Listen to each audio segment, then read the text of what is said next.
രണ്ടാഴ്ചക്കിടെ 7,000 രൂപയോളം ഇടിഞ്ഞ് സ്വർണം. ഇനിയും കുറയുമോ? 45,000-ത്തിലേക്കോ? കഴിഞ്ഞ മാസം റെക്കോർഡ് ഉയരത്തിലെത്തിയ സ്വർണവില കഴിഞ്ഞ രണ്ടാഴ്ചയായി താഴേക്കാണ് കുതിക്കുന്നത്. വ്യാപാര സംഘർഷങ്ങളെ ലഘൂകരിക്കുന്നതിന്റെ സൂചനകളും ശക്തമായ US തൊഴിൽ റിപ്പോർട്ടും നിക്ഷേപകരെ സുരക്ഷിത നിക്ഷേപ ലോഹമായ സ്വർണത്തിൽ നിന്ന് പിന്തിരിപ്പിച്ചു എന്നാണ് വിലയിരുത്തൽ. സ്പോട്ട് ഗോൾഡ് രണ്ടാഴ്ചക്കിടയിലെ ഏറ്റവും താഴ്ന്ന നിലയിലേക്ക് വീണിരിക്കുകയാണ്. വെള്ളിയാഴ്ച നേരിയ കുതിച്ചുചാട്ടമുണ്ടായെങ്കിലും തുടർച്ചയായ രണ്ടാമത്തെ ആഴ്ചയും നഷ്ടത്തിലേക്ക് നീങ്ങുന്നു എന്ന സൂചനയാണ് പുറത്തുവരുന്നത്. വെള്ളിയാഴ്ച രാവിലെ പകൽ 10 മണിയാകാൻ 19 മിനിറ്റിന് സ്പോട്ട് ഗോൾഡ് ഔൺസിന് 0.5% ഉയർന്ന് $3,255.01 വ്യാഴാഴ്ച $3,211.53 ആയി കുറഞ്ഞതിനു ശേഷമുള്ള ഒരു നേരിയ തിരിച്ചുവരവെയാണ് ഇത് അടയാളപ്പെടുത്തിയിരിക്കുന്നത്. വ്യാപാര ഇടപാടുകളിലെ ശുഭാപ്തി വിശ്വാസം ലാഭം ബുക്ക് ചെയ്യുന്നതിന് കാരണമായതിനാൽ സ്വർണവില ഇടിഞ്ഞു.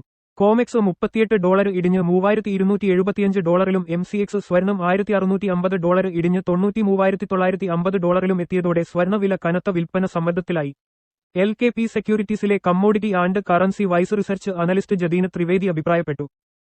ഏപ്രിൽ 14 ശേഷമുള്ള ഏറ്റവും താഴ്ന്ന നിരക്കിലായിരുന്നു വ്യാഴാഴ്ചത്തെ വ്യാപാരം. വെള്ളിയാഴ്ചത്തെ നേട്ടമുണ്ടായിട്ടും ഏപ്രിൽ 22 ഔൺസിന് $3,500.05 എന്ന റെക്കോർഡ് ഉയരത്തിലെത്തിയ ശേഷം ആഴ്ചയിൽ സ്വർണവില 2.1% കുറഞ്ഞു. അതേസമയം US സ്വർണ ഫ്യൂച്ചറുകൾ 1.3% ഉയർന്ന് $3,262.10 ചെയ്തിട്ടുണ്ട്.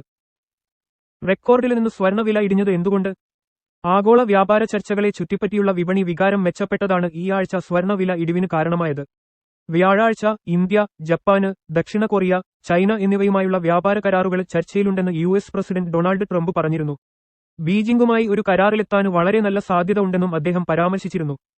ട്രംപിന്റെ 145% ഉയർന്ന താരിഫുകളെക്കുറിച്ചുള്ള ചർച്ചകൾ പുനരാരംഭിക്കാൻ US ചൈനയെ സമീപിച്ചതായി അവകാശപ്പെട്ടുകൊണ്ട് ചൈനീസ് സർക്കാർ അഫിലിയേറ്റഡ് സോഷ്യൽ മീഡിയയിൽ ഒരു സന്ദേശം പ്രചരിച്ചതിനെ തുടർന്നാണിത്.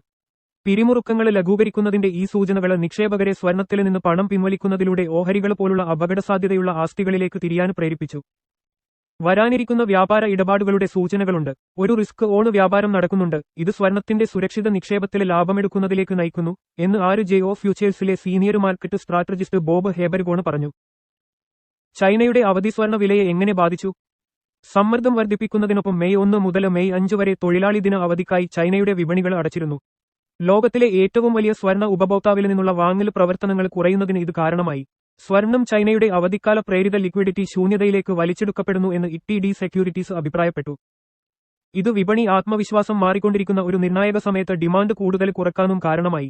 വെള്ളിയാഴ്ച പുറത്തിറങ്ങിയ US കാർഷികേതര ശമ്പള റിപ്പോർട്ടിലും നിക്ഷേപകർ ഉറ്റുനോക്കി. ഏപ്രിലിൽ സമ്പദ്വ്യവസ്ഥ 1,77,000 തൊഴിലവസരങ്ങൾ കൂട്ടിച്ചേർത്തു. മാർച്ചിൽ ഇത് 1,85,000 ആയിരുന്നു. എന്നിരുന്നാലും ഈ സംഖ്യ റോയിട്ടേഴ്സ്